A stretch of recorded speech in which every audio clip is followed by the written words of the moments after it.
A poor girl showed up to the interview without shoes, and unexpectedly, the Millionaire CEO chose her out of the 25 candidates. Before we get into the story, leave a comment and let us know what city you're watching from. And don't forget to rate the story from 0 to 10 at the end. Enjoy the story. Blair was running down the sidewalk like her life depended on those next few minutes, and in a way, it really did. She was late for an interview that could change everything. After missing the bus and having no money for an Uber, her only option was to run 9 blocks on foot. She was so focused on making it on time that she didn't notice the man walking toward her, eyes glued to his phone. And then, bam, they collided. The impact knocked her to the ground like a sack of potatoes. Her purse flew open, resumed scattered like confetti, and the heel of her sandals snapped with a sharp crack. "Don't you watch where you're going?" Blair shouted, furious, still sitting on the sidewalk trying to gather her papers. The man standing in front of her was tall, dressed in a flawless dark suit, holding his phone with clear impatience. He didn't even think about helping her. "You're the one who came running like a maniac," he said coldly. Blair looked up at him, stunned. His face was stone cold. No sympathy, no emotion. Typical rich guy in a fancy suit. Breathing hard, she stood up, holding her broken shoe. "You broke my heel," she said nearly in tears. "Great, now what? How am I supposed to show up like this to the interview? This was my chance." You arrogant snob." He raised an eyebrow, completely unfazed. "If you're really good, a broken heel won't stop you." Blair's eyes widened. "Wow, inspiring. Have you ever thought about selling cheap motivational quotes on mugs?" He gave half a smile, or maybe just a facial twitch, and turned his back. "Good luck with your life," he muttered, disappearing down the sidewalk like the lead in some silent movie. Blair huffed, looking down at the twisted shoe in her hand. She took a deep breath, lifted her chin, and made a decision. "That's it. I'm going barefoot." She took off the other sandal, grabbed both in her hands, and kept running. A few minutes later, she walked into the impressive lobby of Z&K, breathing heavily, barefoot, shoes in hand, and her dignity hanging by a thread. The receptionist, looking polished in a blazer that probably cost 3 times Blair's rent, stared at her like she'd just seen a UFO. "Interview for executive assistant," Blair said, trying to sound confident, even though she was clearly barefoot with bangs stuck to her forehead. "Name?" the woman asked, not hiding the doubt in her voice. "Blair Evans." The receptionist typed something on her tablet and pointed to a hallway. Blair walked to the waiting room, and when she opened the door, her heart sank. 25 candidates. All perfect. Expensive heels, flawless hair, makeup untouched. They looked like they'd stepped out of a French perfume commercial. Blair, on the other hand, looked like she'd just survived a citywide marathon. She quietly sat in an empty chair, trying to hide her shoes behind her bag. Some of the women looked at her curiously. Others giggled softly. One even snapped a photo, pretending to check her phone. "Is she seriously barefoot?" a blonde woman whispered nearby. Blair pretended not to hear. She did the best she could, crossed her legs, lifted her chin, and tried to breathe. "You're here. That's what matters. What you say matters." Then she heard it. Footsteps. Confident. Steady. In charge. She looked up, and there he was. The man. Same dark suit, perfectly styled hair, the kind of expression that says he runs the world and has zero patience for people. Blair's eyes widened. Her heart nearly leapt out her chest. And without thinking, she blurted out, "Oh no, not you again, Mr. Arrogant Fancy Suit." A few women stifled laughter. Others looked shocked. The hallway turned into a minefield of stairs. The man, Mr. Arrogant Fancy Suit, stopped, turned his head toward her and stared. No smile, no surprise, just looked. Then he kept walking. Blair wanted to explode, or dig a tunnel and disappear. Anything but face what just happened. Minutes later, the receptionist came back. "Blair Evans?" She swallowed hard, stood up with as much dignity as she could manage, and walked down the hallway like a warrior after battle, barefoot. She entered the interview room and froze. There he was, sitting at the head of the table. A man, the walking disaster, now revealed as the CEO of the company. Derek Crawford. And the position? It was to be his personal assistant. He looked up from his papers and met her gaze. Blair gave a nervous, half-hearted smile and muttered to herself, "Well, that's it. I'm going to get fired before I even get hired." Blair stared at Derek for a few seconds. That felt like forever. The silence in the meeting room was deafening. She swallowed hard, feeling the weight of the moment. Rent was 2 months late. Bills were piling up on the kitchen table like a leaning tower ready to collapse. And her fridge had more empty space than a modern art museum. She needed that job, desperately. Derek flipped through her resume with the same expression someone might have when reviewing a stranger's tax return. Blair Evans, he murmured, without looking up. 27 years old, business degree from Washington State University. Experience in, he paused, a coffee shop, clothing store, and pet store. Blair bit her lip, laid out like that. Her resume sounded like a comedy of errors. Yeah, not exactly the most straightforward path, she admitted. Trying to keep things light, Derek finally looked up and stared at her directly. "Why do you want to work here?" Blair took a deep breath. She was still shocked to be face to face with the man who had broken her heel, but something inside told her, "Just be yourself. You've got nothing to lose." "Honestly," she began, shifting in her seat, "because I need to pay my bills before the power gets cut, and I end up eating dinner by candlelight. And also because I'm good at what I do, even if my resume looks like life bingo." Derek raised an eyebrow. "Life bingo? Yeah, like those games where you mark random numbers and hope they somehow make a pattern. The coffee shop taught me how to deal with grumpy people before 9 a.m. At the clothing store, I learned patience, especially when someone insists on trying a size small when they're clearly a large.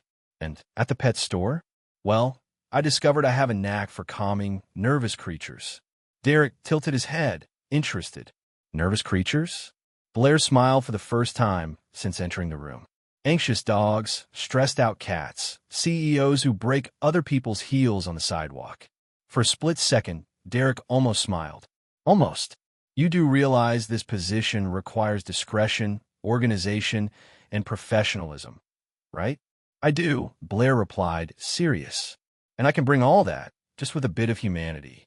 Because let's face it, everyone needs a little fun in their day, especially in a corporate environment where people look like they've swallowed coat hangers." Derek leaned back in his chair, his fingers drumming softly on the table. "Tell me about your weaknesses." Blair let out a laugh. "Seriously, look at where we are. I am Barefoot. I just called my potential future boss a stiff in the waiting room, and my biggest professional win so far has been getting a French bulldog to take a bath. I think my weaknesses are pretty obvious. And your strengths?" "I don't give up easily," she said, looking him straight in the eye. "I'm here, aren't I? I could have given up when I broke my heel. I could have walked out when I realized you were the CEO. But I'm still here because I believe I deserve a chance. And because, honestly, I'm really good at turning chaos into order. It's a natural talent." Derek watched her for a long moment, as if trying to crack a code. "Why should I hire someone with no corporate experience?" "Because experience can be gained, attitude can't, and I've got plenty of that," Blair answered without hesitation. "Besides, I bet everyone else here is the same. Expensive degrees, perfect. Resumes, rehearsed answers. I'm different, and sometimes different is exactly what you need." Derek closed her resume and gave her a look so intense it made her shift in her seat. "Interesting," he murmured almost to himself. "Very interesting." He stood up, signaling the interview was over. "You'll hear from us by tomorrow." Blair stood as well, holding her broken shoes, and walked out. The next day, Blair was reheating her coffee for the third time when her phone rang. "Blair Evans?" said a professional-sounding woman. "This is Sarah from Z&K Corporation. We have an offer for you." Blair's heart skipped a beat. "An offer? You've been selected for the position. Can you start Monday at 8 a.m.? Blair nearly dropped her mug. "Really? I got it." "You did. Congratulations, and welcome to the team." Blair hung up the phone and let out a scream that made her neighbor bang on the wall. Monday arrived like a hurricane of nerves. Blair put on her best blazer, which still looked like it came from a clearance rack, and a new pair of shoes bought with her last $20. She showed up at Z&K 15 minutes early, determined to make a different first impression than she had at the interview. What a joke. Within 5 minutes, Blair was already lost in the maze of hallways, had walked into the wrong room 3 times, and even asked a mirror for directions, thinking it was a person. "Excuse me, are you the new assistant?" asked a well-dressed woman in her 50s. "Yes, that's me, Blair," she replied, relieved to finally find a real human being. "I'm Emily from HR. Let me show you to your desk."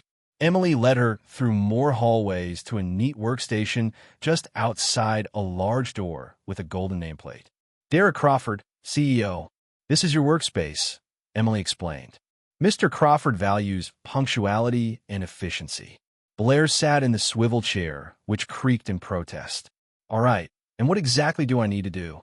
"For now, just organize these documents and answer the phone." Emily walked away, leaving Blair alone with a stack of papers that looked like it had a life of its own. 2 hours later, Blair had already spilled a cup of coffee. Thankfully, it was empty. Answered the phone with Z and K. "This is Blair," instead of the proper greeting. Reorganized the files alphabetically when they were supposed to be by date. Come up with a clever fix for the broken air conditioner using a fan and some creative positioning. Her coworkers had started to notice. Some chuckled quietly at her mishaps. Others were impressed with her creative problem-solving. "Who's the new girl?" someone whispered. "The one who showed up barefoot to her interview," another replied. The nickname stuck like gum to a shoe. At lunch, Blair discovered that being the barefoot girl from the interview was actually more of a perk than she expected. People came up to her, curious to meet the girl who walked in barefoot for a job interview and still got hired. "Is it true you called Mr. Crawford arrogant?" asked Jake from marketing. "Technically," I said. "Arrogant fancy suit?" Blair corrected, sparking a wave of laughter. Derek watched everything from his office window. He didn't say anything, but his eyes followed Blair as she moved through the halls. There was something about her that intrigued him, a kind of authenticity he hadn't seen in years around the corporate world. At the end of the day, Blair was tidying up her desk when she noticed a folded piece of paper that hadn't been there before. Curious, she opened it. "You don't belong here." A chill ran through her. She looked around, but the office was nearly empty. Who had written it? And why? Blair folded the note and tucked it into her bag, a nervous feeling settling in her stomach. Maybe someone was right. Maybe she really didn't belong here. But one thing she knew for sure. She wasn't going to leave without a fight. A week had passed since Blair officially became the barefoot girl from the interview. The nickname had stuck like a tattoo, and she was getting used to the curious stares and whispers in the halls of Z&K Corporation. She was working on Derek's schedule when a sharp voice cut through the air like nails on a chalkboard. "So you're the famous newcomer causing such a stir." Blair looked up and saw an elegant woman with perfectly styled blonde hair and a smile that didn't reach her eyes. Her blazer probably cost more than Blair's monthly salary. "I am Rebecca Hartwell, senior manager of the finance department," the woman said, looking at Blair like she was inspecting a flawed product. "I've worked here for 8 years. Nice to meet you, Rebecca." "I'm Blair," she replied, trying to keep a polite tone. Rebecca let out a soft laugh that sounded like breaking glass. "Oh, I know exactly who you are. The girl who showed up barefoot for her interview." "How brave." Her tone was as sweet as poison sugar. Blair smiled. "Thank you. I like to think it was innovative. You know, breaking corporate paradigms." "Paradigms," Rebecca repeated, tasting the word like it was sour. "Interesting. And tell me, how does someone with your background end up in a position so close to the CEO?" The question came loaded with undertones. Blair tilted her head, playing innocent. "Maybe because he needs someone who knows the difference between competence and arrogance disguised as professionalism." Rebecca's smile faltered just for a second. "Excuse me?" "Oh, nothing," Blair said, turning back to her papers, just noticing how experience can sometimes make people, well, stuck in their own certainties. Rebecca crossed her arms. "You're bold, I'll give you that, but boldness without substance is just stubbornness. This isn't a place for someone who doesn't know the rules of the game." Blair stopped typing and looked her straight in the eyes. "And were those rules exactly? Being fake? Smiling while stabbing people in the back? Or is it just about wearing expensive shoes so you can step on others?" "Careful what you say, dear," Rebecca snapped back, the venom now clear in her voice. Some people around here have enough influence to make your time here very uncomfortable. Blair stood up from her chair, smiling sweetly. Good to know. That way I can be better prepared to deal with insecure people who feel threatened by a barefoot newbie. At that moment, Derek walked out of his office. He stopped when he saw the two women staring at each other like gladiators before a fight. Is everything okay? He asked, looking from one to the other. Rebecca quickly changed her posture, taking on a professional air. Nothing serious. Derek, just getting to know our new colleague. Rebecca was explaining the company's unwritten rules to me. Blair added innocently. Very enlightening.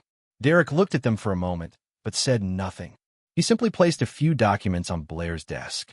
I need these reports reviewed by the end of the day, he said before heading back to his office. Rebecca waited for the door to close, then turned back to Blair. This conversation isn't over, she muttered before walking away with firm steps. Blair sighed and sat back down. Great, looks like I made a new friend. Later, Blair was heading out for lunch when she found Derek waiting for the elevator. He wore a navy blue tie that made his eyes stand out, and Blair noticed she was paying more attention than she probably should.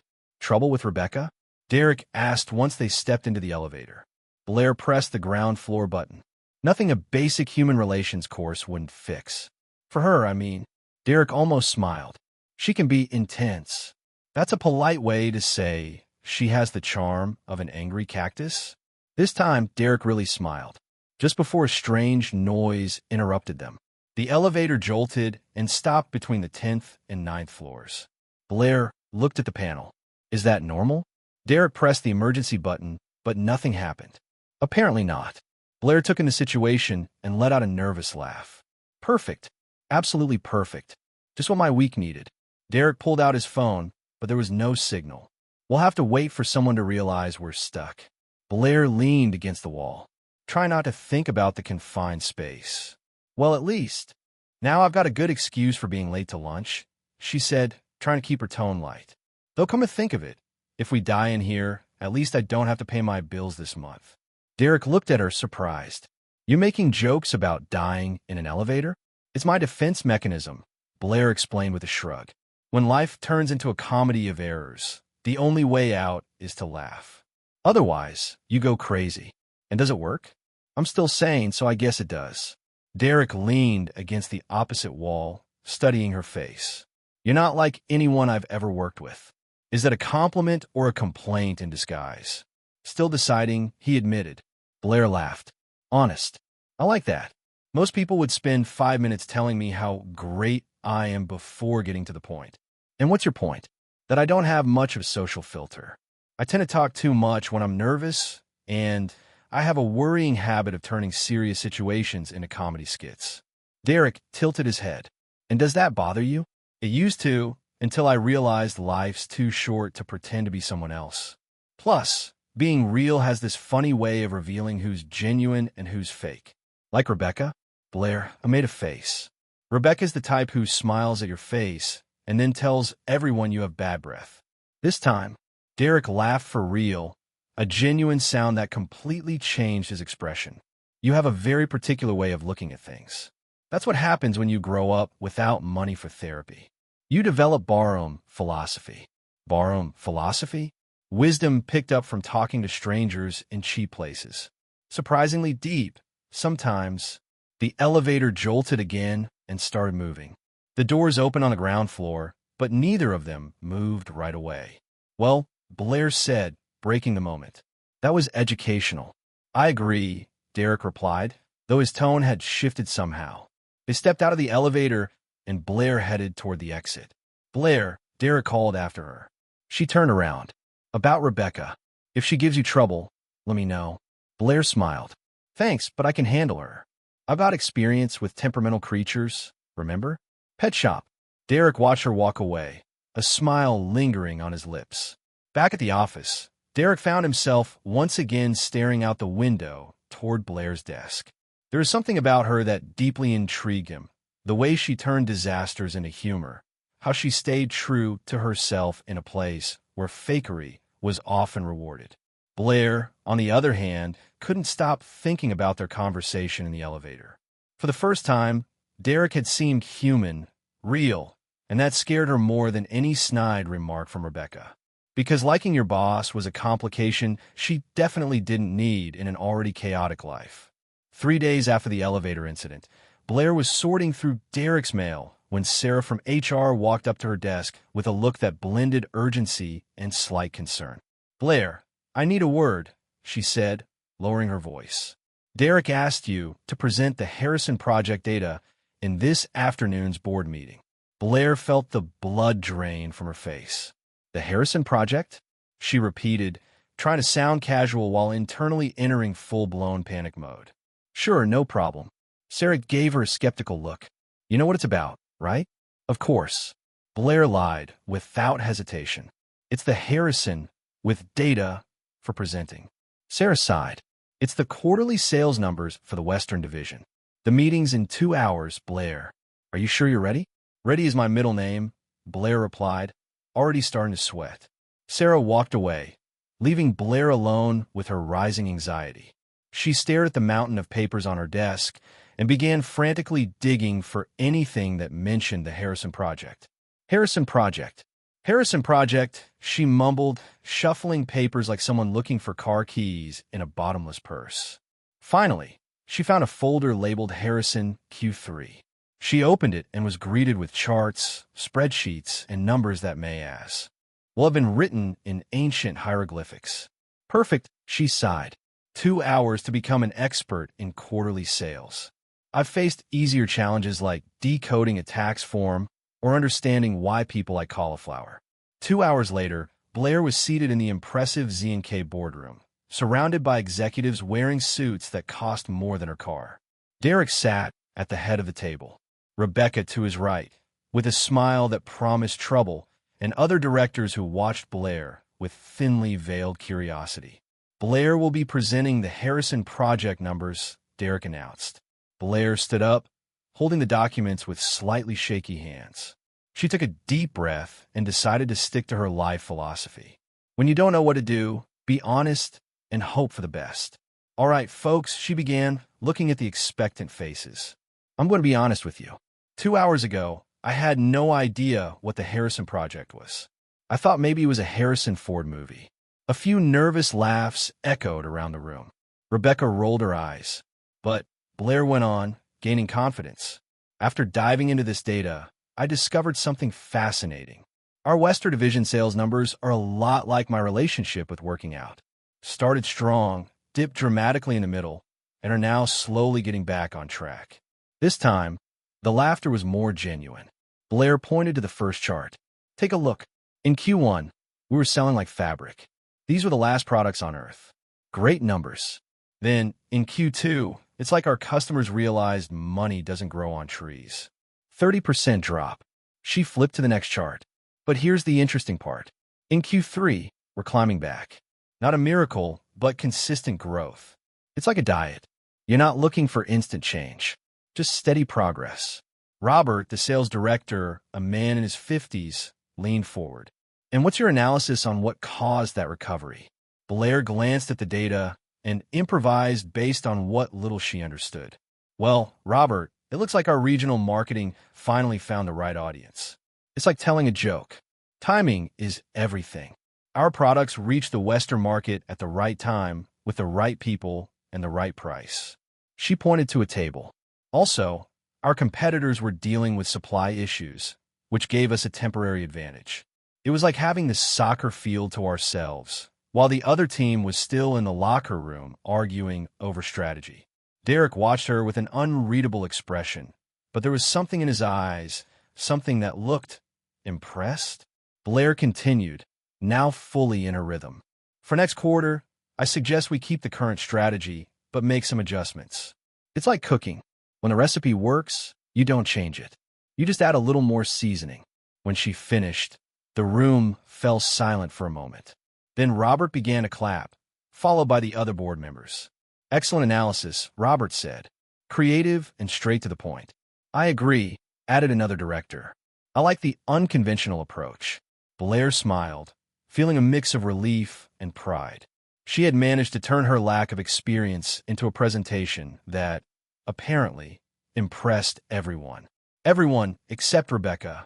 After the meeting, Blair returned to her desk, still processing what had just happened. She couldn't believe she had not only survived, but actually impressed the board. She was organizing some papers when she heard low voices coming from the break room. Obviously, she only did well because Derek has a special interest in her, came Rebecca's unmistakable voice. Do you really think so? Asked another female voice. Oh, please, Jennifer. A secretary with no experience giving a presentation to the board? That's not normal protocol. That's clear favoritism. Blair felt her stomach tighten. But she did well, Jennifer replied, a bit hesitantly. Anyone would do well with the CEO's protection. Rebecca shot back. Mark my words, she won't last long here. It's only a matter of time before this little act is exposed. Blair backed away from the break room, feeling like she'd just been punched in the gut. In a matter of hours, her success had turned into fuel for office gossip. For the rest of the afternoon, she noticed the looks and whispers in the halls. The rumor had spread like wildfire. At 5:30, when most employees had already left, Derek appeared at her desk. Blair, I need to talk to you, he said, his voice serious. In my office, just the two of us. Blair's heart dropped. This was it. The rumors had reached Derek, and now she was about to be fired. She followed him to his office, feeling like she was walking to her own sentencing. Derek closed the door and motioned for her to sit. He took his seat behind the desk, fingers laced, his expression solemn. I heard some comments about your presentation today, he began. Blair swallowed hard. Mr. Crawford, I can explain. No need, Derek interrupted. Your presentation was excellent, creative, engaging, and effective. Blair blinked, confused.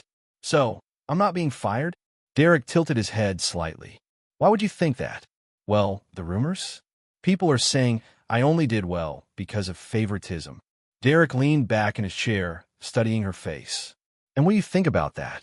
I think it's unfair, Blair answered, finding her courage.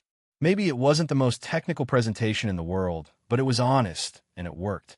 Derek was quiet for a moment, then leaned forward. Blair, can I ask you something personal? She nodded. Who are you, really? The question caught her off guard.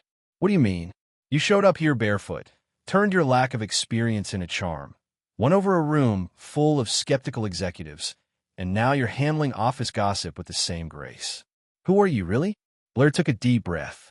I'm someone who grew up learning that life doesn't come with an instruction manual, she said, her voice gaining strength. My mom worked 2 jobs to support us, and I learned early that you can either complain about the hand you're dealt or play it the best way you can. Derek listened in silence. I don't have the most impressive background or the most relevant experience, she continued, but I have something that might be more rare. Authenticity. I don't pretend to be someone I'm not. I'm not good at office politics or fake smiles. I just work hard and hope that's enough. Derek watched her for a long moment, and when people question your ability, I prove them wrong, Blair said without hesitation. Like I did today.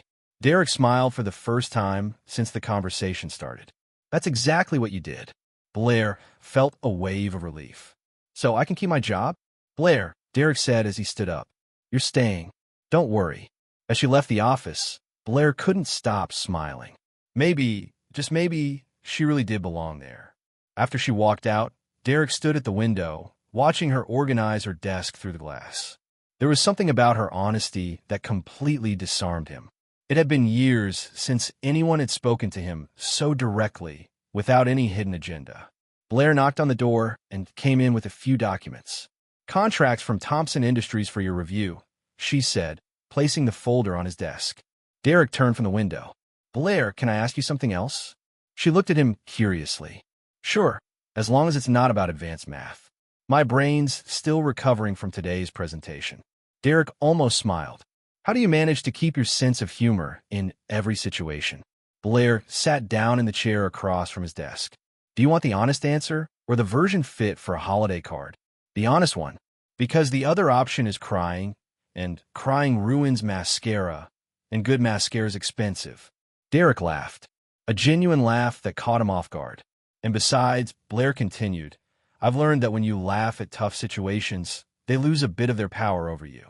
It's like taking the batteries out of a spoiled kid's remote. Derek leaned forward, resting his elbows on the desk. You have a very unique way of seeing life. That's what?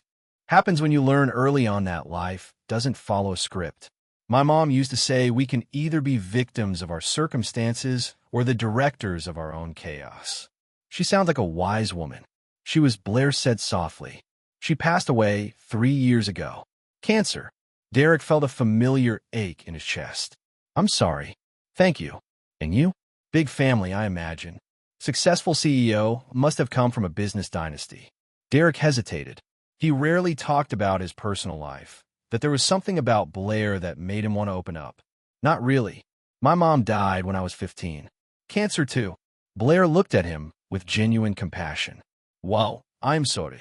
That must have been really hard. It was. My father. He shut down after that. Work became his way of dealing with the pain, and eventually it became mine too. And now, is he still around? Derek shook his head. He passed away 5 years ago. Heart attack. He was in the office until his last hour. Blair was quiet for a moment. So, in a way, you kind of inherited the loneliness along with the company. The observation caught him off guard with how accurate it was. That's one way to put it. And the board? I bet they love having someone so young running everything. Derek gave a bitter laugh. Love is a strong word. They tolerate it as long as the profits keep coming. But there's always pressure. Every decision is questioned. Every hire. Blair tilted her head. Every hire? Like me? Especially you. Because I don't fit into their perfect corporate world. Because you're real, Derek said, surprising himself with the honesty. And that scares them. Blair smiled. Well, for what it's worth, I scare myself sometimes too. Yesterday, I tried to make coffee and somehow broke the machine. Still don't know how. Derek laughed again, feeling lighter than he had in months. How do you do that? What, break appliances? It's a gift. No. How do you make me laugh when I should be stressed about 1,000 other things? Blair looked at him for a moment. Maybe because you need to laugh more. Life's complicated enough without taking everything so seriously all the time. Derek watched her, feeling something shift inside him. He hadn't felt this human in years. The next day, Blair was returning from lunch when she saw something that made her stop in the hallway. Rebecca was slipping out of the boardroom, carrying a thick brown folder. She looked around as if she'd just done something she wasn't supposed to. Blair ducked behind a pillar, watching as Rebecca quickly made her way toward the elevator. There was something about her posture that screamed secret mission. Interesting, Blair muttered. What was the Ice Queen doing in the boardroom with that folder? She tried not to dwell on it and went back to work, but the strange feeling stayed with her all afternoon. 3 days later, Derek appeared at her desk, his expression serious. So serious it made Blair's stomach drop. Blair, I need to speak with you, he said. His tone was formal again. Now, Blair followed him into his office, trying to read his face. Derek closed the door and motioned for her to sit down. I've received some concerning information about you, he said, sitting behind his desk. Blair's heart started racing. What kind of information? Derek opened a folder on his desk.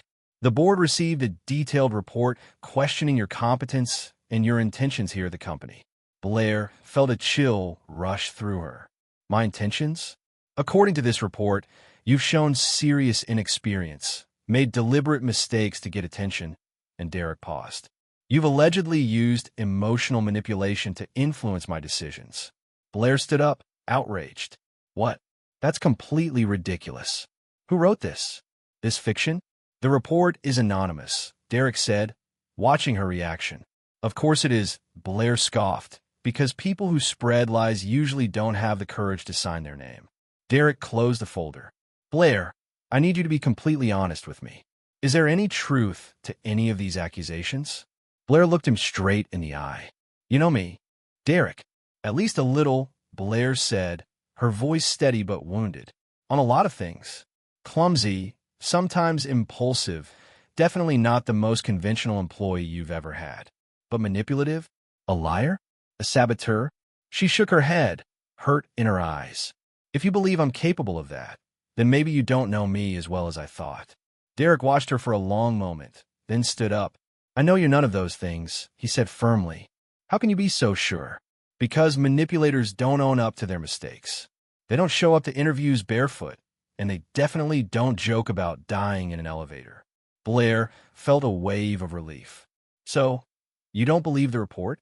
Not a single word, Derek replied, but I need to find out who's behind it. I have a guess, Blair said, recalling the moment she had witnessed earlier. Rebecca? I saw her coming out of the boardroom a few days ago with a very suspicious-looking folder.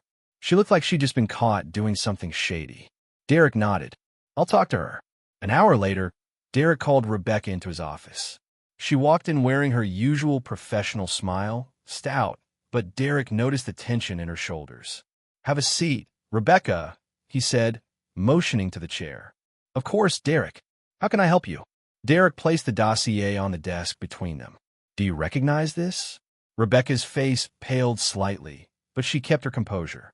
Looks like a board report, she said with feigned indifference. It's an anonymous report filled with serious accusations against Blair. Interestingly, the language used mirrors things I've heard you say more than once. Rebecca lifted her chin.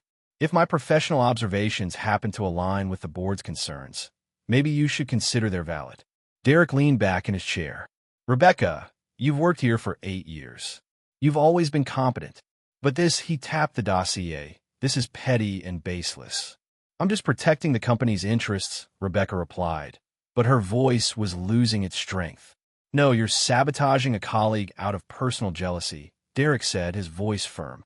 And that ends now. Rebecca stood abruptly. You'll regret protecting her, Derek. She's not who you think she is. And you're not who I thought you were, Derek shot back. Now I suggest you refocus your energy on your own responsibilities. Rebecca stormed out of the office, her steps stiff with frustration. Derek knew her pride wouldn't let this go easily. This wasn't over, but it was a start. The following Monday, Derek approached Blair's desk with a determined look. I need you to come with me on a business trip, he said without preamble. Blair looked up from the documents she was organizing. A trip? Where to? New York. We've got a crucial meeting with Hamilton and Associates on Thursday. The deal's practically gone, and I need every bit of help to save it. Blair blinked a few times, tried to process. You want me, someone who once broke a coffee machine, to help save a major contract? Exactly, Derek said. Your presentation last week proved that you have a unique perspective. Sometimes that's what makes the difference. Blair felt a mix of pride and sheer terror. Okay, when do we leave? Wednesday morning. Flight's at 8. In the morning? Blair asked as if he'd just suggested flying to Mars. In the morning, Derek confirmed, try not to smile. On Wednesday, Blair arrived at the Seattle airport 2 hours early, determined not to mess anything up. She had triple-checked everything. Ticket, documents, luggage. What she didn't expect was how her anxiety would turn her into an even more exaggerated version of herself. First, she mistook the Delta check-in counter for United's and insisted for 5 full minutes that her flight was in their system, until the attendant patiently pointed out she was in the wrong airline. Sorry, she muttered to Derek, who had watched the whole thing unfold. Apparently, when I'm nervous, I develop a very selective kind of dyslexia. Next, in the security line, she set off the metal detector 3 times in a row. Ma'am, I need you to remove your shoes, said the TSA agent. I already did, Blair replied, confused. And your belt. Took that off, too. And your jacket. Blair looked down and realized she was still wearing her blazer with metal buttons. Oh, right. That would do it, she mumbled, slipping it off while Derek stood on the other side, shaking his head with an amused look on his face. The peak of Blair's misadventures came at the airport gate. She grabbed a black suitcase identical to hers, only to discover, once already on the plane, that it belonged to a businessman who now had her collection of uncomfortable shoes. And she had his size 42 suits. Well, at least now I've got the right clothes for the meeting, Blair whispered to Derek while the flight attendant tried to sort things out. Assuming you don't mind me looking like a kid playing dress-up in her dad's closet. Derek chuckled quietly. How do you manage to turn every simple situation into a comedy of errors? It's a gift, Blair said with a shrug. My mom used to say that if chaos were a talent, I'd be a virtuoso. In New York, after finally resolving the suitcase situation, which involved a quick sprint to the nearest mall for Blair to buy something work-appropriate, they headed to the offices of Hamilton and Associates. Blair was visibly nervous in the elevator. What if I mess everything up? She asked, adjusting her new suit for the 5th time. You won't, Derek said confident. How can you be so sure? Because you don't pretend to be someone you're not, and that's exactly what we need to win these clients back. The Hamilton and Associates boardroom was intimidating. Floor-to-ceiling glass, a panoramic view of Manhattan, and 3 stern executives who looked like they'd rehearsed their distrustful expressions in front of a mirror. Mr. Crawford greeted James Hamilton, the senior partner. We hope you have a very compelling proposal. Frankly, after last quarter's issues, we're considering other options. Derek gave his presentation, technical, well-structured, but Blair could tell it wasn't landing. The expressions remained stiff as she noticed Derek getting more tense with each slide. Then James turned to her. And you are? Blair Evans, Mr. Crawford's assistant. She replied, standing up. Do you have anything to add? Blair glanced at Derek, who gave her an encouraging nod. She took a deep breath and decided to be herself. Actually, I do, she said, stepping to the front of the room. Can I ask you something? Why do you really want to cancel the contract with us? James looked surprised by her directness. Well, there have been delays, communication issues. Right, Blair gently interrupted. So it's not about money or product quality. It's about trust. She gestured to the sweeping city view. You built this firm on relationships, didn't you? I'm guessing every major client started with an honest conversation, not a PowerPoint deck. The executives glanced at each other. Go on, said Margaret, the second partner. Blair smiled. We've made mistakes. I won't pretend we haven't, but here's the thing, we've learned from them. And now, we don't just want to fix what went wrong, we want to build something stronger. She pointed toward Derek. This man hasn't slept well in weeks. Try to figure out how to fix what we messed up, not because he has to, but because he truly cares about your success. Blair picked up a marker and walked over to the whiteboard. Let me show you exactly how we can rebuild this relationship, step by step. Over the next 20 minutes, she outlined a recovery plan that combined practical solutions with just the right touch of humanity, something Derek had never seen in a corporate presentation. When she finished, the room fell silent. James leaned forward. That was the most honest presentation we've ever seen, he said slowly, and the most effective, added Margaret, smiling for the first time. 2 hours later, they walked out of the building with the contract not only renewed, but expanded. Blair? Derek said the moment they stepped into the taxi. What you just did was extraordinary. I was just being honest, she replied, still trying to process what had happened. It was much more than that. You saved a years-long business relationship. Blair smiled. Well, technically we saved it. I just brought the organized chaos. You brought the competence. Derek looked at her with a depth that made her heart race. You really underestimate yourself. Back at the hotel, they discovered one final surprise. A mix-up in the reservation had put them in the same room. Apparently, the system registered a double room for Mr. and Mrs. Crawford. The receptionist said, clearly embarrassed. Blair and Derek looked at each other. We can fix this easily, Derek started. Actually, the receptionist added, we're fully booked because of a convention. There are no other rooms available tonight. Blair sighed. Of course, because my day clearly needed a little more comedy. Derek turned to her. I can find another hotel. Don't be ridiculous, Blair cut in. We're adults. We can share a room for one night without turning it into a Hollywood drama. The tension in the room was thick. 2 beds, but the space felt smaller than it should have. I'm going to take a shower, Derek said, grabbing his things. While he was in the bathroom, Blair sat on the bed, trying to process the day. The presentation, Derek's praise, and now this. When Derek came out wearing only pajama pants and a t-shirt, Blair felt her breath catch for a moment. Want to order room service? He asked, seemingly unaware of the effect he was having. Sure, she said, hoping her voice sounded normal. Over dinner, they talked about work, the city, a little bit of everything and nothing. The silences weren't awkward, but there was a spark in the air that neither of them addressed. Blair, Derek said suddenly, more serious. Yeah, thank you. For today. For everything. They were sitting on the room sofa, closer than they probably should have been. Derek reached out and gently touched her face. Derek, Blair whispered. He leaned in, and for a moment, time stopped.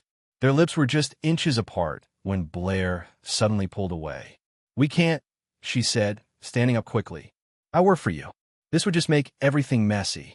Derek looked at her, breathing uneven. "You're right," he said finally. "Sorry." "You don't have to be sorry," Blair said, though her voice shook.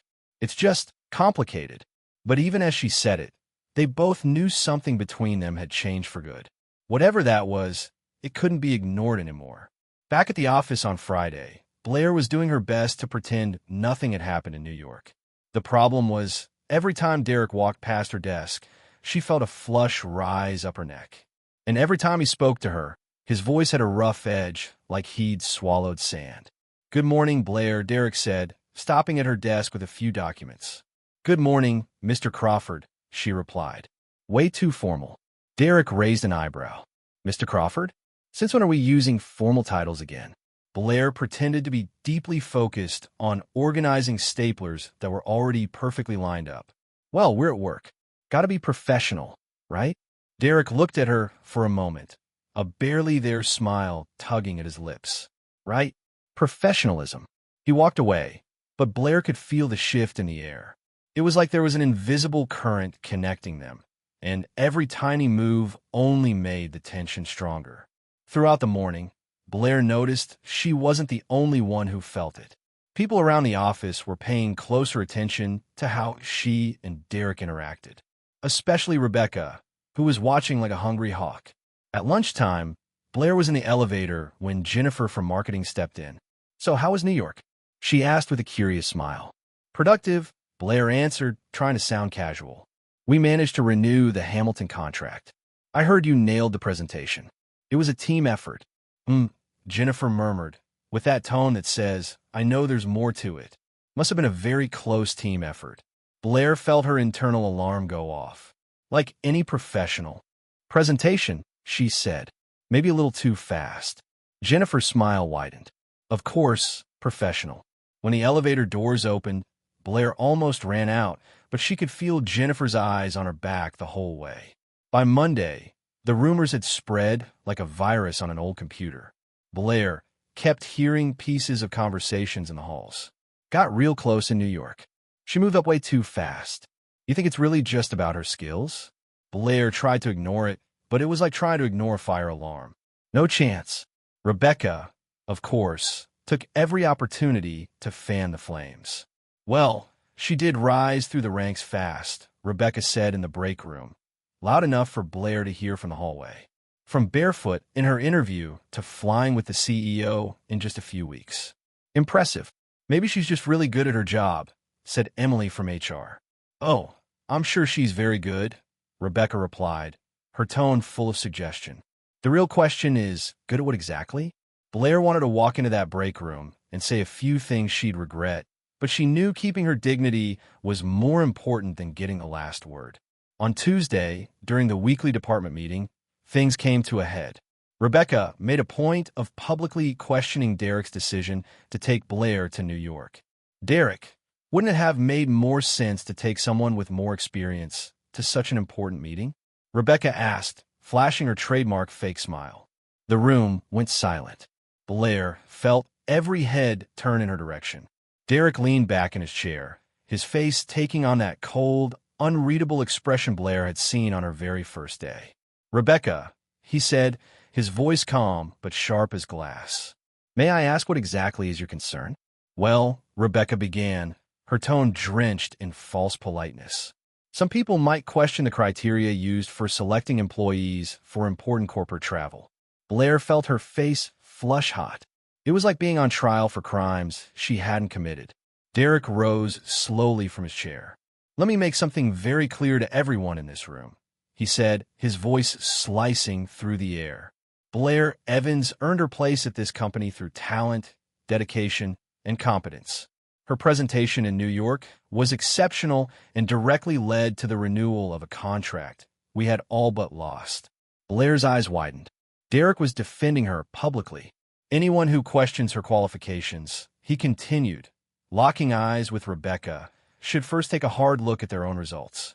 Blair saved a multi-million-dollar business relationship. How many of you can say the same? The room fell into heavy silence.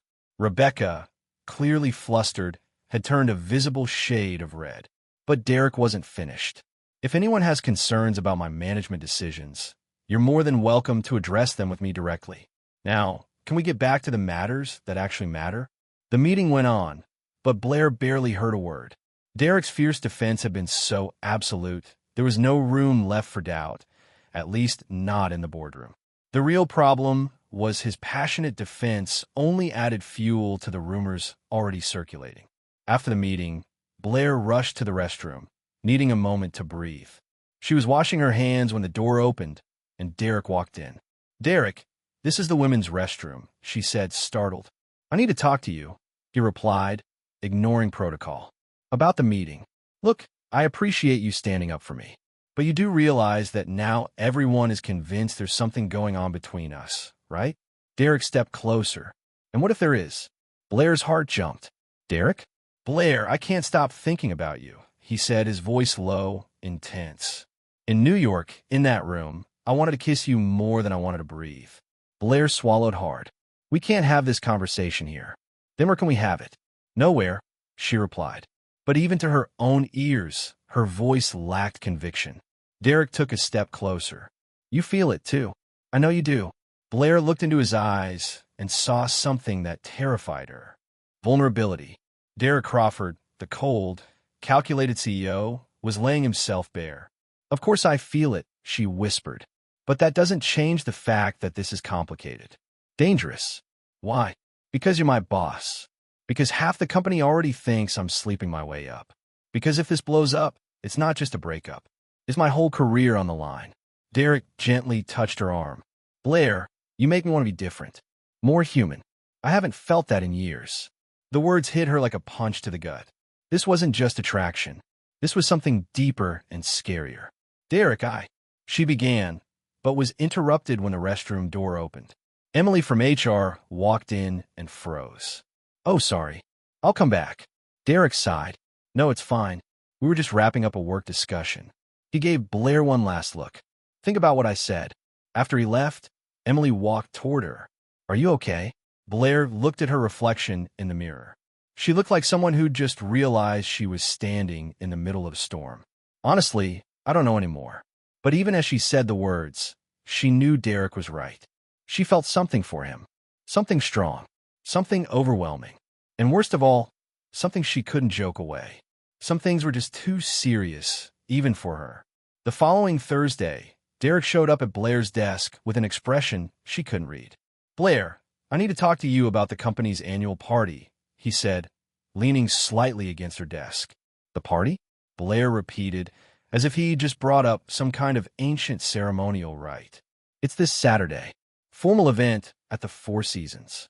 All employees are invited," but he hesitated. "I'd like you to attend as my date." Blair nearly dropped her coffee cup. "Your date?" "As in, date. Derek gave a faint smile. "As in, you be by my side, officially." Panic rose in Blair's throat.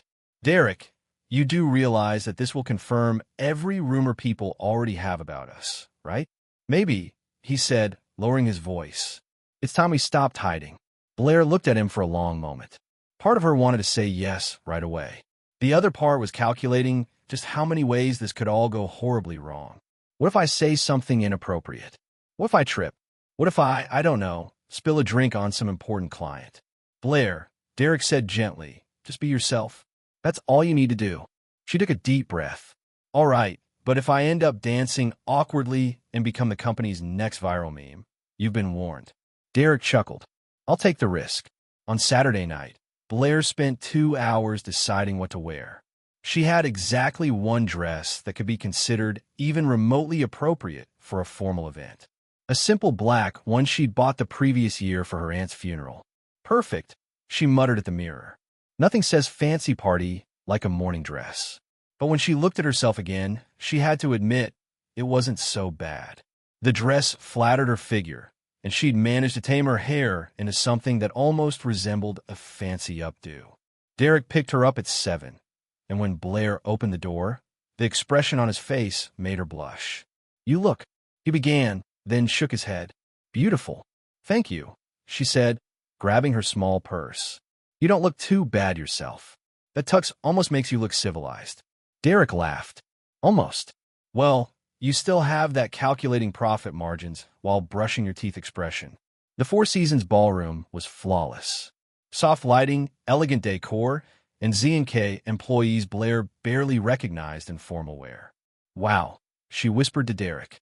"Everyone looks like they stepped out of a fashion magazine. I feel like a fraud." "You belong here just as much as anyone," Derek replied, placing a hand gently on her back as he guided her inside. Blair immediately noticed the stares. Some were curious, some surprised, others unmistakably disapproving.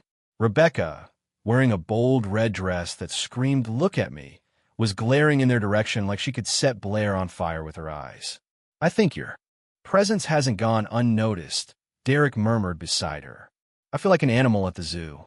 Blair muttered back, "Except instead of peanuts, they're throwing rumors." During dinner, Blair did her best to make polite conversation with the other directors and their spouses. It was going relatively well until she stood to greet the wife of the CFO, and the heel of her shoe snapped with an audible crack. "Oh no," Blair groaned, grabbing the back of her chair for balance. "This is officially a pattern." The entire table turned to look. Blair wished she could disappear under the tablecloth.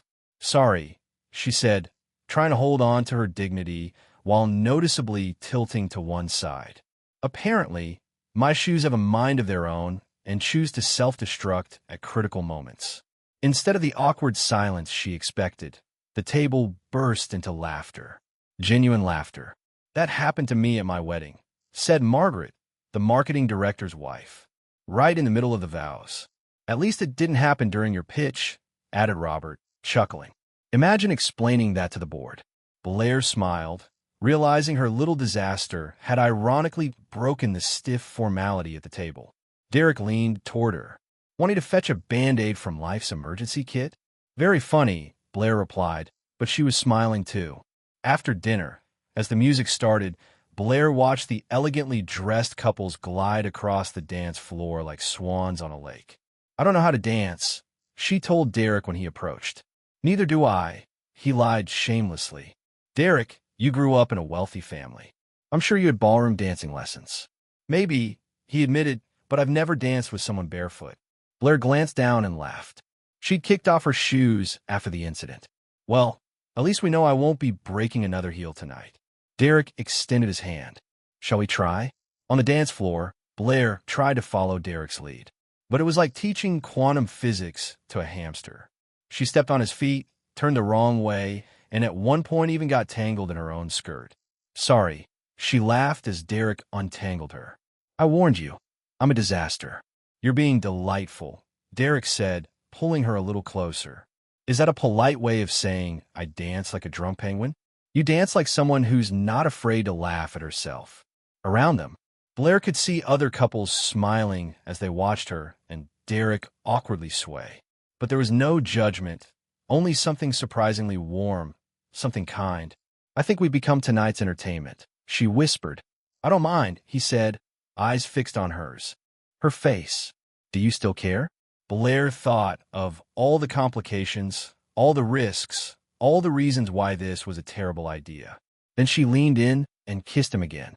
"Apparently not," she murmured against his lips, because sometimes the heart speaks louder than logic. And Blair's heart was screaming that Derek Crawford was worth every complication. In the weeks that followed that kiss in the parking lot, Blair and Derek developed a sort of carefully choreographed dance of discretion. At the office, they were strictly professional. But there were small gestures only the two of them understood. A lingering glance during meetings, fingers brushing as they passed documents, secret smiles when no one was looking. "I need you to organize my schedule for next week," Derek said one morning, standing beside Blair's desk. "Of course," she replied professionally. "Any time preferences?" "Keep Thursday and Friday afternoons open," he said quietly. "I've got important plans." Blair looked up and saw the almost imperceptible smile on his lips. His important plans usually involved quiet dinners at restaurants far from the city center. "Understood, Mr. Crawford," she replied, having to bite her lip not to smile. Their early outings were adventures on their own. Derek, used to restaurants that required reservations weeks in advance, found himself being dragged by Blair to what she called hidden gems. "This place looks cozy," Derek said diplomatically. eyeing the small Italian restaurant in a Capitol Hill neighborhood. You mean it looks cheap? Blair translated, laughing. Derek, not every place needs a maitre d' and linen tablecloths to serve good food. I wasn't criticizing, he defended himself. Just never eaten somewhere with a menu written by hand on a chalkboard. Welcome to the real world, Blair said, grabbing a table near the window. Here, the Italian grandma in the kitchen knows your name, not your bank ballots. Derek watched as Blair greeted the waiter in basic Italian and asked for recommendations like a regular. There was an ease about her, a way of adapting and finding joy in simple things that he hadn't experienced in a long time. How'd you find this place? He asked, tasting the lasagna, which, he had to admit, was delicious. My neighbor, Mrs. Rossetti.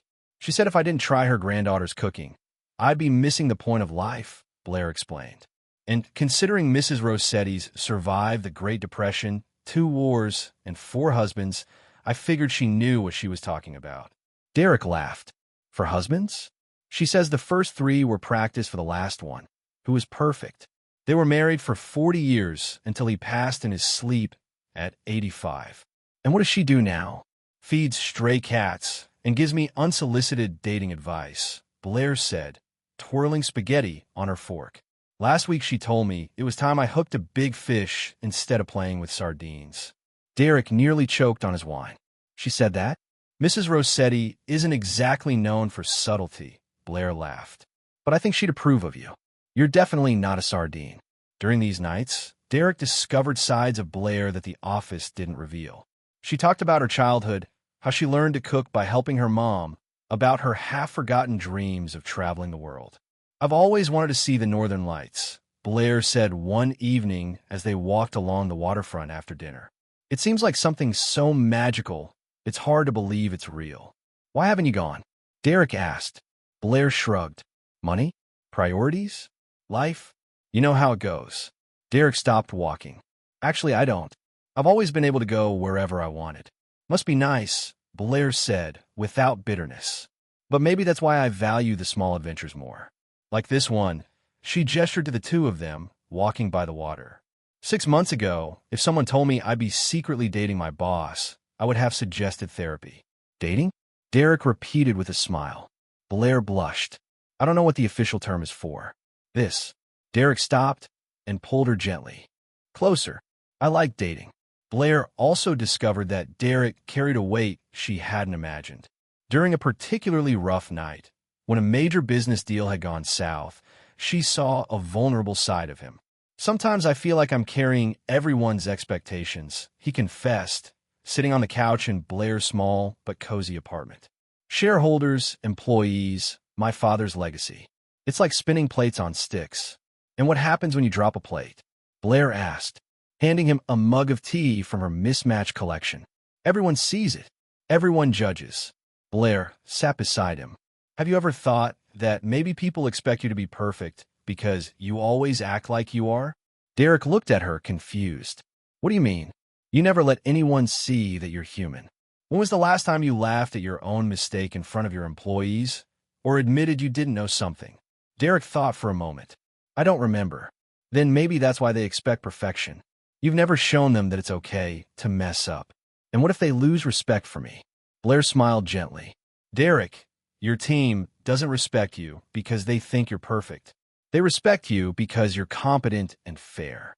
A little humanity would only make you more relatable. How you make it sound so simple? Because I grew up learning that pretending to be perfect is exhausting, Blair said, tucking her legs under her. It's easier to be authentically imperfect. But while Blair and Derek were quietly building their secret relationship, someone was watching closely. Rebecca had noticed the subtle changes. Derek smiling more, Blair arriving at work with a dreamy look, the 2 of them avoiding leaving the office together at obvious times. She started paying attention to the details. Noticed how Derek always seemed to have a reason to stop by Blair's desk. How Blair returned from lunch, glowing in a way that had nothing to do with food. How both of them were careful to never share elevators when others were present. One afternoon, Rebecca decided to act. She discreetly followed Blair during her lunch break and spotted her meeting Derek 3 blocks away from the office. From a distance, she watched them walk together. Too close to be casual, too familiar to be professional. Rebecca smiled. She finally had what she needed. Over the next 2 weeks, she documented everything. Discreet photos of the two entering and leaving restaurants, arriving at the office early together, which Rebecca interpreted as proof they'd spent the night together. Casual moments of closeness that, alone, meant little, but taken together, painted a clear picture. On a typical Monday morning, Blair arrived at the office humming softly. She had spent all of Sunday with Derek, first at a farmer's market where he bought ingredients to cook for her, a hilariously failed attempt that ended in pizza delivery, and later watching old movies on her couch. She was organizing her desk when she noticed a brown envelope. There was no sender, just her name typed in capital letters. Blair opened it curiously. Inside was a collection of photographs. She and Derek leaving a restaurant, walking hand in hand. Derek kissing her forehead outside her building. At the bottom of the envelope, a simple note. I know your little secret. Blair felt the blood drain from her face. The photos slipped from her trembling hands, spreading across her desk like evidence of a crime. She quickly looked around, but the office was running as usual. People were working, chatting, living their normal lives. No one seemed to be paying any special attention to her. But someone was. Someone had spent weeks watching, documenting, planning. Blair quickly gathered the photos and the note, stuffing them into her bag with a racing heart. Her life had just gotten a whole lot more complicated. Blair spent the rest of Monday in a state of controlled panic, trying to act normal while her hands trembled every time she touched a document. The photos were burning a hole in her purse, but she couldn't decide whether to tell Derek immediately or try to find out who was behind the blackmail first. The decision was made for her on Tuesday morning. She arrived at the office to find small groups of people whispering, conversations that stopped abruptly when she walked by. The looks weren't just curious this time. They were judgmental. Good morning, Blair, said Jennifer from marketing, but her tone was different. Cold. Blair forced a smile. Good morning, Jennifer. How was your weekend? The question was loaded with implication. Quiet, Blair answered, her stomach tightening. When she got to her desk, she found Jake from finance waiting for her, looking uncomfortable. Blair, can I talk to you for a minute? Of course, she said, though she knew she didn't want to hear whatever was coming. Jake stepped closer, lowering his voice. Some photos are going around. You and Derek, I thought you should know. Blair felt the world collapse around her. What kind of photos? You know what kind? Jake said gently. Look, I don't care about your personal life, but people are talking. Blair sat heavily in her chair. How far has it spread? Pretty much everyone's seen them. I am sorry, Blair. For the rest of the morning, Blair tried to work, but it was impossible to ignore the whispers, the sideways glances, the conversations that abruptly ended whenever she approached. It was like she was wearing an outfit with a huge stain everyone could see, except her. Derek hadn't arrived yet. He was out at an external meeting, and Blair wasn't sure if she was relieved or even more anxious because of it. At 10:30, Sarah from HR came to her desk. Blair, I need to speak with you now. Blair followed Sarah to a small conference room where 2 board members were already seated, Charles Morrison, the chairman, and Patricia Wells, the vice president. Please sit, Charles said, his expression serious.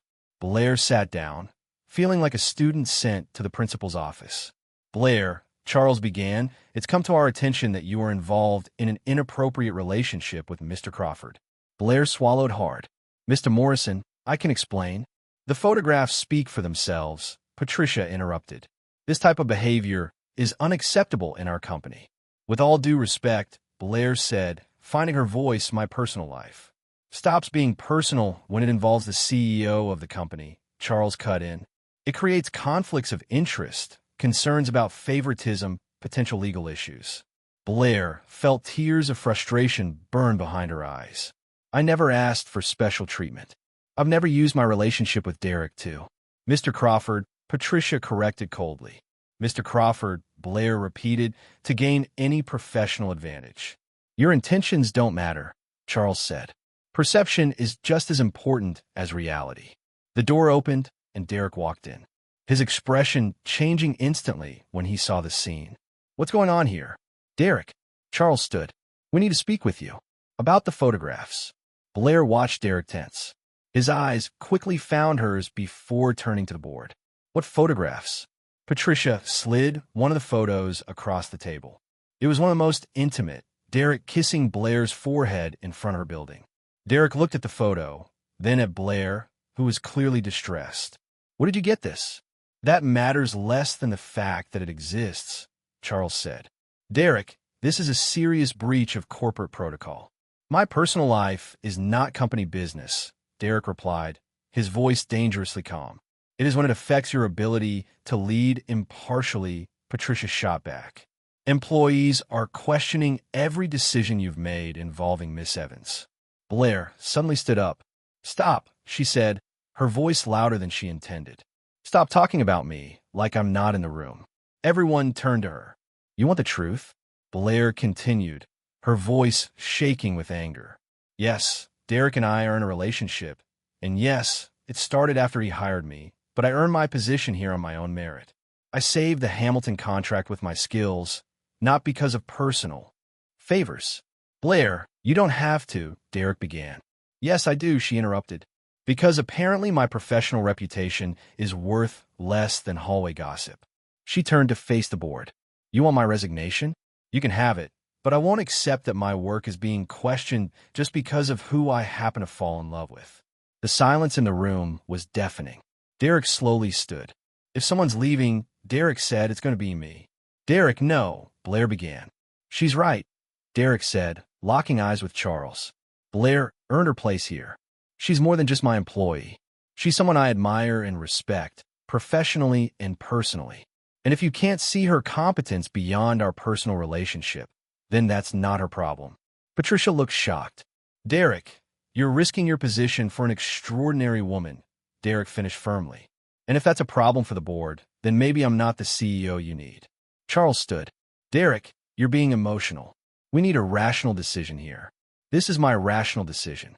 Derek replied. Blair stays, or we both go. After the tense meeting, Derek and Blair left the room together, but the mood between them was heavy.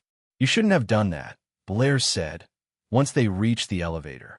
Done what? Defended you? Risked your career for me. Derek pressed the elevator button harder than necessary. My career means nothing if I can't protect the people who matter to me. But Blair was already shaking her head. This is exactly what they were talking about.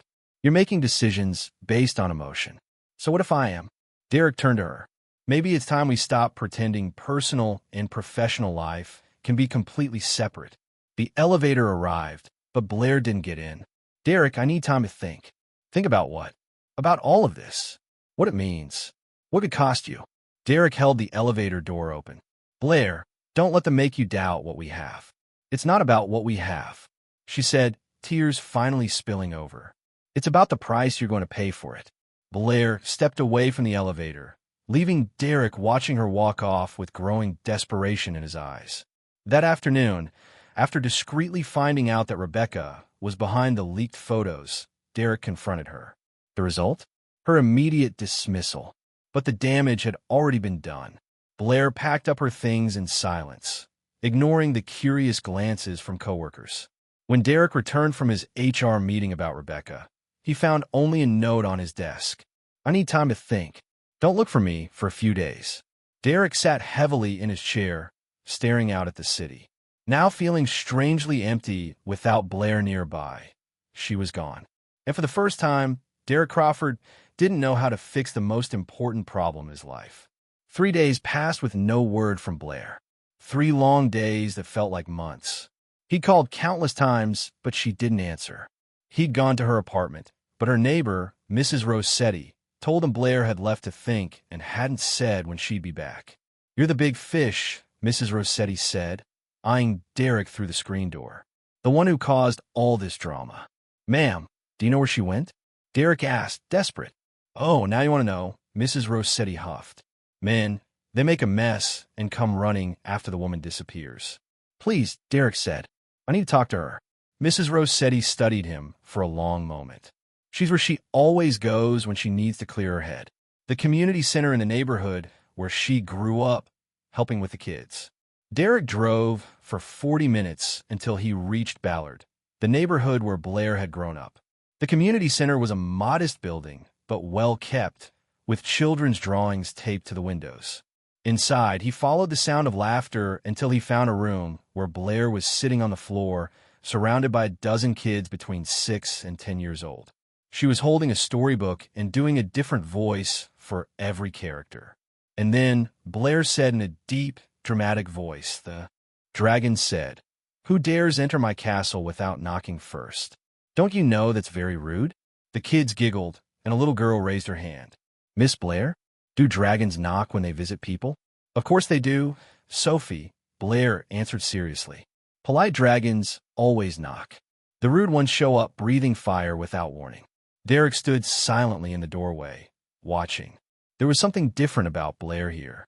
She looked lighter, more herself, like she belonged. When the story ended and the kids were sent off for snack time, Blair finally noticed Derek standing there. Her smile faded. "What are you doing here?" she asked, getting up and brushing off her skirt. "Mrs. Rossetti told me where to find you." "I'm going to have a very serious talk with that woman about confidentiality," Blair muttered. Derek stepped closer. "Blair, we need to talk." "There's nothing to talk about," Blair said, starting to organize the books. "You made your choice. I made mine." "What choice?" "I didn't have a choice. Not when it comes to you." Blair stopped organizing and looked at him. "Derek, you risked your career, your company, everything you worked for. And I'd do it again," he said without hesitation. "That's exactly the problem," Blair exclaimed, frustrated. "You can't make irrational decisions because of me." "Why not?" The question caught her off guard. "What do you mean, why not?" Derek sat down on one of the small children's chairs, looking absurdly large. "Blair, I've spent my whole life making rational decisions, calculated ones, based on numbers and projections. And do you know where that's gotten me? To an empty life, surrounded by people who only respect me because they're afraid of me." Blair sat in another tiny chair, facing him. "Derek, you want to know the last time I really felt alive?" Derek continued. "When I ran into you on the sidewalk, when you called me a stuck-up jerk, when you walked into that interview barefoot." Despite everything, Blair smiled slightly. "While you were being arrogant, I was," Derek admitted. "And you were the first person in years who had the guts to say so." They sat in silence for a moment, listening to the children's laughter outside in the playground. "How are things at the office?" Blair finally asked. "Rebecca was fired. The board is divided. Half want me gone. The other half admit you really did save the Hamilton contract." "And you?" Derek sighed. "Honestly, for the first time, I don't care what the board thinks." Blair looked at him surprised. "How can you not care?" "Because I found something more important than corporate approval." "What?" Derek stood up from a tiny chair and offered her his hand. "Come with me. I want to show you something." They drove to Green Lake Park, where they had walked a few times during their secret evenings out. Derek led her to the edge of the lake, where ducks lazily floated in the calm water. "Remember the first time we came here?" Derek asked. "You said you'd never fed ducks before," Blair recalled, "and almost got pecked trying to give one a piece of bread straight to its mouth. And you laughed so hard you nearly fell into the lake." "It was funny," Blair defended. "You, the big CEO, being intimidated by a duck." Derek turned to her. "You know what else I remember from that night?" "What?" "It was the first time in years I laughed at myself. The first time I didn't care about looking ridiculous." Blair felt her heart speed up. "Derek, where are you going with this?" Derek took a deep breath and, to Blair's complete surprise, got down on one knee in the grass by the lake. "I'm going to the part where I realized I'd rather be ridiculous with you than sensible without you." Blair's eyes widened as Derek pulled a small box from his pocket. "Derek, what are you doing?" "Something completely irrational," he said, opening the box to reveal a simple yet elegant ring. "Blair Evans, will you marry me?" Blair was speechless. You've lost your mind. We're in the middle of a corporate scandal. Your job is on the line, and you're asking me to marry you?" "Yes." "That's not a rational answer." "It's not." Derek agreed. "It's the first completely emotional decision I've made in 20 years. And you know what? I've never felt more certain about anything in my life." Blair looked at Derek, kneeling in the grass, holding a ring, with ducks floating behind him like aquatic witnesses. People are going to say it's crazy. Probably. That happened too fast. Maybe. That you're having a midlife crisis. Possible, Derek admitted with a smile. But you know what they won't be able to say? What? That's not love. Tears welled in Blair's eyes. Derek Crawford, you are officially the most stubborn and romantically impulsive person I've ever met. Is that a yes? Blair looked at him, then at the ring, then at the lake where the ducks were still paddling, as if proposals were a daily event. Yes, she said, laughing through her tears. It's a yes, because apparently I've gone crazy too. Derek slid the ring onto her finger and stood, pulling her into a kiss that made the ducks quack in approval. You know, Blair said when they pulled apart, Mrs. Rossetti is going to be unbearably proud of herself when she hears about this. We're going to have to listen to her say, I told you so for the rest of our lives, Derek laughed. Worth it, Blair replied, admiring the ring. Definitely worth it. As they walked back to the car, hand in hand, Blair couldn't stop smiling. Maybe all the mess, all the chaos, all the pain had been worth it if it brought them here. 6 months after the lakeside proposal, Blair stood at the entrance of a white tent set up on Alki Beach in Seattle, holding a bouquet of wildflowers and trying not to laugh at her own situation. Ready? Asked Emma, her best friend who had flown in from Portland to be her maid of honor. Emma, Blair said, looking down at her bare feet sinking into the sand. I'm about to get married without shoes. Again, I think this has officially become my signature move. At least this time it was intentional, Emma replied, smiling. And look at that.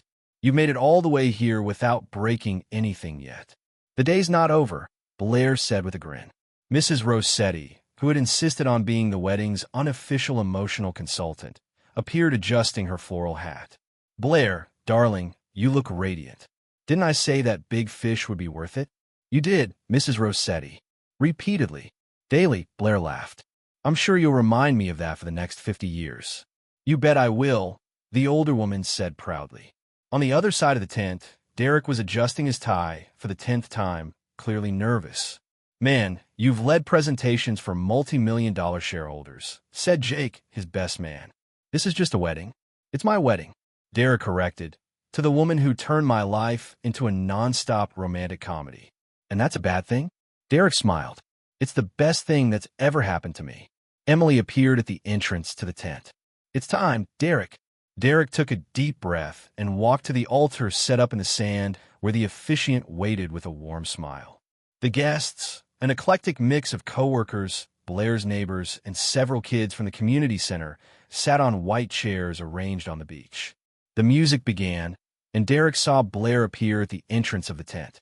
She looked stunning in a simple yet elegant dress, her hair loose and catching the sea breeze. But what struck him most was the genuine smile on her face. Pure joy, without a trace of nerves. Blair began walking through the sand beside Emma, and Derek noticed a few people chuckling softly when they saw she was barefoot. But they weren't mocking. These were smiles of affection, from people who had grown to love Blair's quirks just as much as he did. When she reached him, Derek whispered, "No broken heels this time." "I've learned from my mistakes," Blair whispered back. "Besides, you're officially stuck with me now. No running when I cause a disaster. Wouldn't run even if I could." The officiant cleared his throat gently. "Shall we begin?" "More than ready," Blair replied. The ceremony was everything Blair had dreamed of. Intimate, joyful, and completely true to who she was. When it came time for the vows, Derek went first. "Blair," he began, holding her hands. "When we met, you broke my heel." "Well, technically it was your heel, but you get the point." Laughter rippled across the beach. "More importantly, you broke my routine, my expectations, my carefully built emotional walls. You brought chaos into my organized life, and I discovered that was exactly what I needed." He paused, visibly moved. "I promise to be your safe harbor when the world feels too serious.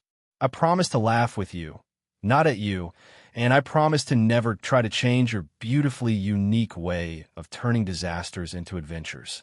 You are my balance, and I want to be yours." Blair was visibly emotional when it was her turn. "Derek," she began, wiping away a tear. "When we met, you were the grumpiest man I'd ever seen. as serious as a funeral, as stiff as an ironing board. More laughter. But underneath all that corporate armor, I found someone who just needed permission to be human. You taught me that structure isn't a prison, it's security. And I hope I taught you that a little chaos can be freeing. She smiled through tears. I promise to never let our life become boring. I promise there will always be laughter in our home, even and especially when things go wrong.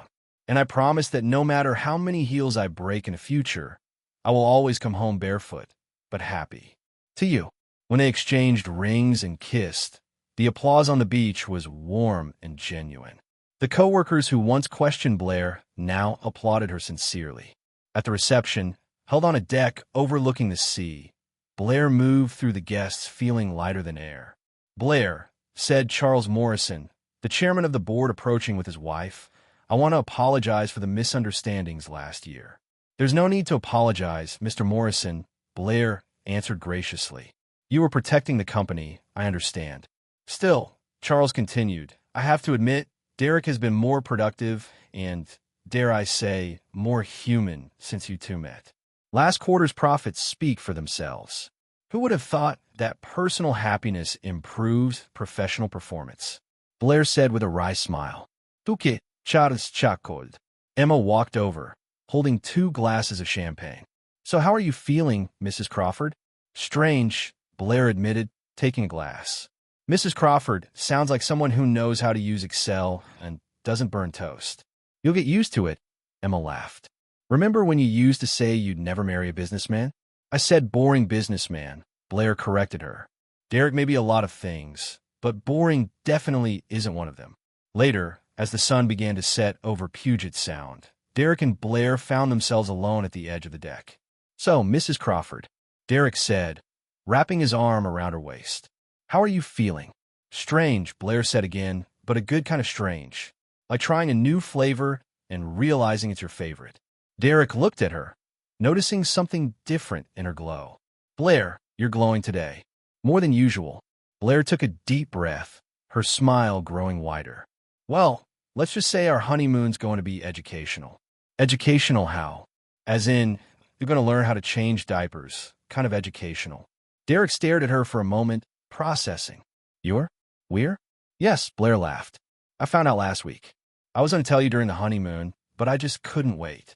Derek lifted her off the ground and spun her around, both of them laughing. "Seriously?" he asked as he set her down again. "Seriously, in 8 months, you're going to be a dad."